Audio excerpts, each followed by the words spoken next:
ये मालूम होना चाहिए और अपने लोगों को भी ये मालूम होना चाहिए कि जब अंग्रेजों के जाने के बाद केंद्र में लंबे अरसे तक कांग्रेस पार्टी पावर में रही, तो कांग्रेस पार्टी की हुकूमत के दौरान सबसे पहले पिछड़े वर्ग के लोगों को आरक्षण देने के लिए तो जो सर्वे हुआ था, काका कालेलकर की रिपोर्ट आई, उसे कांग्रेस पार्टी की सरकार ने उस समय लागू नहीं किया। उसके बाद मंडल कमीशन की रिपोर्ट आई, उसे कांग्रेस पार्टी की सरकार ने लागू नहीं किया।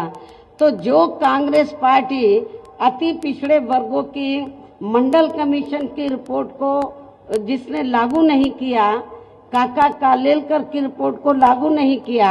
आज वो चुनाव के दौरान पिछड़े वर्गों की वोट लेने के लिए जो बड़ी बड़ी बातें कर रहे हैं जातीय जनगणना की, मेरे ख्याल आप लोगों को इनकी हवाई बातों के बहकावे में नहीं आना चाहिए, खास तौर से पिछड़े वर्ग के लोगों को। और पिछड़े वर्ग के लोगों को जो आरक्षण की सुविधा मिली है, तो ये देन बीएसपी की है। बीएसपी के अथक प्रयासों से श्री बीपी सिंह की सरकार में तो ये सुविधाएं नहीं मिली है। इसके साथ ही श्री बीपी सिंह की सरकार में इन वर्गों के मसीहा परम पूज्य बाबा साहब डॉक्टर भीमराव अंबेडकर को भी यहाँ भारत रत्न की उपाधि से सम्मानित किया गया है, जिसके लिए वो हर प्रकार से पात्र भी थे।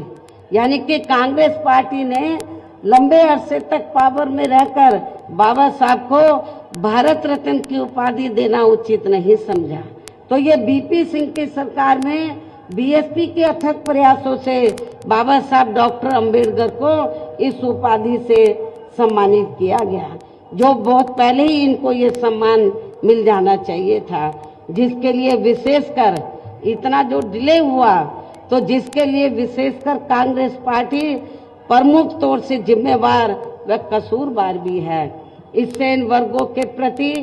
इस पार्टी की हीन व जातिवादी मानसिकता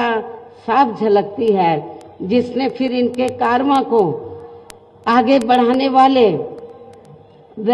हर मामले में समर्पित व्यक्तित्व मान्यवर श्री कांशीराम जी के देहांत होने पर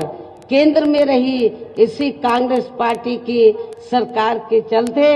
एक दिन का भी राष्ट्रीय शोक घोषित नहीं किया गया था। इसे भी आप लोगों को याद रखना चाहिए। यहाँ मैं इन वर्गों के मामले में ये भी कहना चाहूंगी,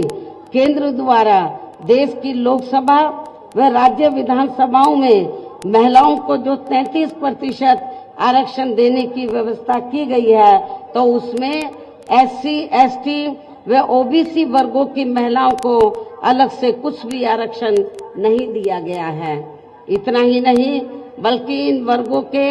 लोगों को जुल्म जाति से निजात दिलाने के लिए जो भी अनेकों नियम व कानून आदि बने हैं, ये भी काफी लंबे अरसे तक सत्ता में आसीन रही कांग्रेस पार्टी ने, और अब पिछले कुछ वर्षों से केंद्र एवं काफी राज्यों में भी बीजेपी व अन्य विरोधी पार्टियों की भी रही सरकारों ने इनका ये आरक्षण का कोटा अभी तक भी पूरा नहीं किया है। पदोन्नति में आरक्षण को तो इन्होंने मान्य कोर्ट की आड़ में काफी हद तक खत्म ही कर दिया है, और इस मामले में लगभग यही खराब स्थिति हमें यहाँ आपके मध्य प्रदेश स्टेट में भी देखने के लिए मिल रही है। इसके साथ ही अब इन वर्गों के लोगों को